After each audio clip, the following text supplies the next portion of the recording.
Hey, it's Dave. So the future is going to be wild. Here's an X post by Elon Musk that I wanted to react to and share my thoughts. So DavidSHolz on X says, we should be expecting 1 billion humanoid robots on Earth in the 2040s and 100 billion mostly alien robots throughout the solar system in the 2060s. Elon replied, probably something like that, provided the foundations of civilization are stable.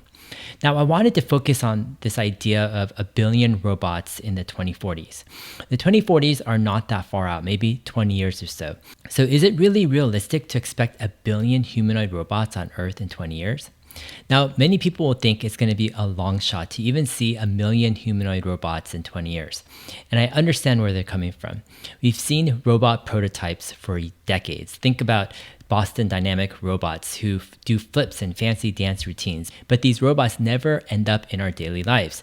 We're left with Roomba vacuum cleaners, right? That's the pinnacle of robots in our houses. And how much has the Roomba really innovated in the past 10 years? Some people might remember the Jetsons, where by now we were supposed to have robots to do all our daily chores and even cook for us whenever we want to eat. So after all these years, it's understandable that people think that the Jetson future is still many, many decades away, or it may never even come. But I think there's a few developments that have changed the game. Number one is the awakening of artificial neural nets. Since ImageNet of 2012, artificial neural nets have taken off, and the progress isn't slowing down. The entire artificial intelligence global community is hard at work, and we're still in the early days of what artificial intelligence will look like. The best example of AI today, I think, is OpenAI's multimodal GPT-4 model. It knows more and is smarter than many humans in a lot of ways, and it's just getting better. Soon we'll have AI that is smarter than humans at most tasks, and then it'll progress with AI becoming as smart as humans with occupations and complex projects. Hardware, software, and tooling improvements will all lead to even more improvements. But so far, this AI has largely been in the virtual realm or knowledge tasks. We don't have AI building houses for us yet. But these artificial neural nets will be able to do physical tasks and jobs, and they will eventually be able to build a house for us. But they need a few things first that they don't have. First, they need an able body. In other words, they need hardware, a humanoid robot hardware that can do a lot of what humans can do physically. Most important is going to be the hands, and to have dexterous hands capable of doing what humans can do with their hands. The robot will need to have extremely good balance and can't be knocked over. It'll need to be able to do many, if not most of the things that humans can do physically, like pick up objects, push things, open bottles, use a kitchen knife, even wash dishes. Then the second thing it needs is a real-world AI foundation model. In other words, it needs a neural net that can understand the physical world via video in a way that it can master how to navigate and interact with that physical world. Once it's got that real-world foundation AI model and can learn how to do tasks that humans can do by watching them do it, then AI has got most of what it needs. It'll have the body and it'll have the brains, and then it'll be about being useful and adding value to people's lives. The genius of the humanoid robot form factor is that much of the world is designed for humans. So having a similar form factor as humans, these robots will be able to do what many humans do. So in many ways, that's the perfect form factor to add value in this world. But adoption will ultimately all depend on how much value humanoid robots can deliver. One reason I was so confident about the iPhone when it first launched in 2007 was because of the value it created and delivered. Before the iPhone, there wasn't really a capable web browser for your phone, and apps were clunky and glitchy. But the iPhone opened up a whole new platform of delivering value, and that's what gave it demand. What will give humanoid robots demand is how much value they can deliver. But I will argue that humanoid robots can deliver much more value to people than their phone, probably orders of magnitude more. And it's because a humanoid robot transcends the virtual knowledge realm and delivers value instantly in the physical real world. Think about the value of a capable humanoid robot that can help an elderly person who needs a caregiver but can't afford one.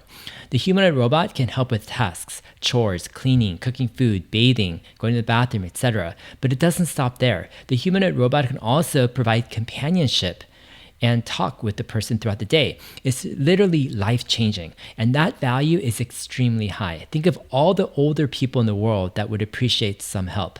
But it doesn't stop there. When you combine intelligence with physical body, you unlock a whole new dimension of value that previously was reserved for humans to deliver.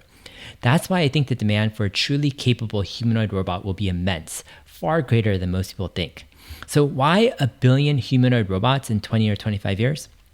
Now, I don't think that's an unrealistic expectation or prediction, considering, let's say, the human population in 2045 is about 10 billion or so. That would mean just one humanoid robot per human.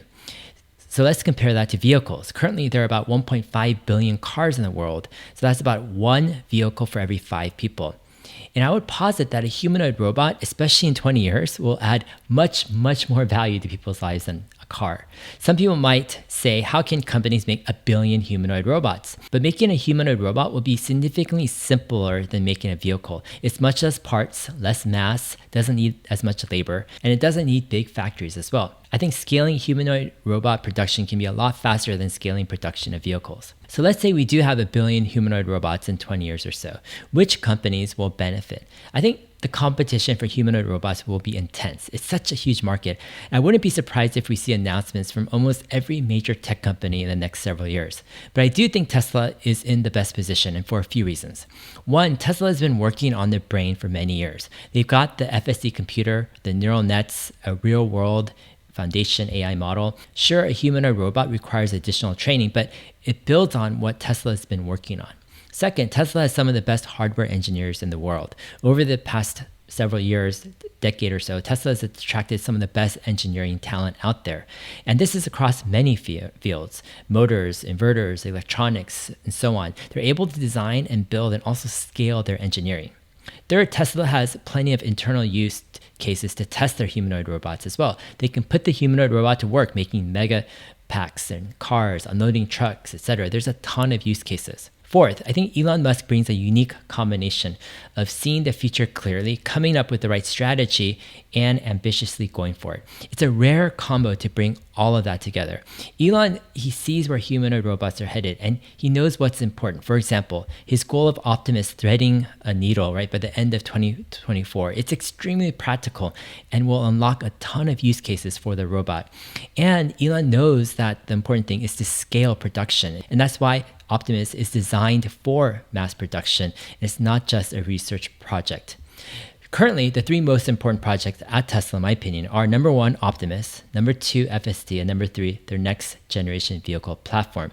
But ultimately, number 1 and number 2, I think, matter a lot more than number 3. And number 1, which is Optimus, matters a lot more than number 2, FSD.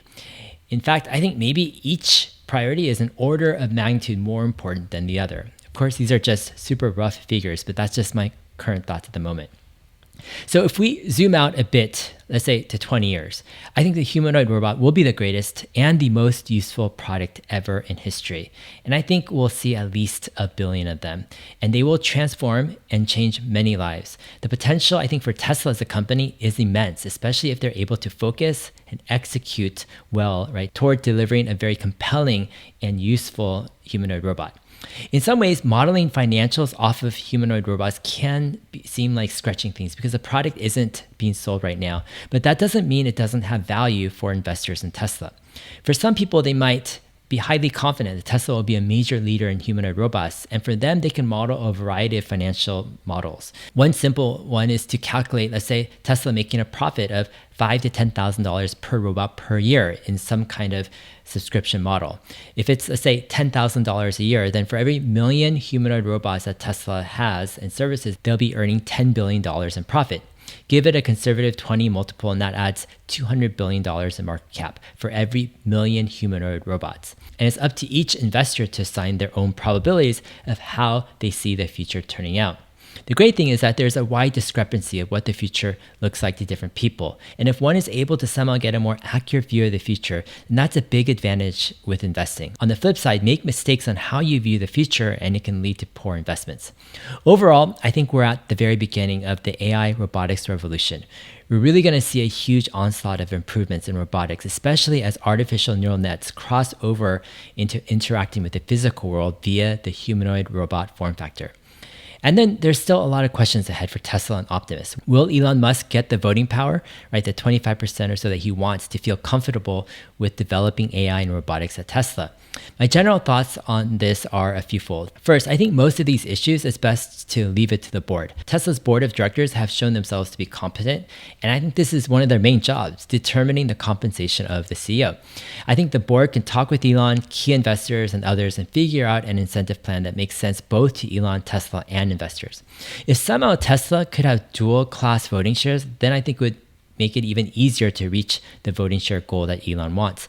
But if dual class voting shares aren't possible, I'm still confident that an agreement can be reached between all parties. There's just a lot at stake. Tesla is in a great position, and it needs a leader like Elon, in my opinion, to continue to push forward with the right strategy and innovation with humanoid robots. He's done a great job with Optimus so far, much better than I would have expected. And I think when someone is doing a great job, you double down on them. Anyways, that's my 2 cents. Hope you guys are well. We'll see you guys in my next video. Thanks.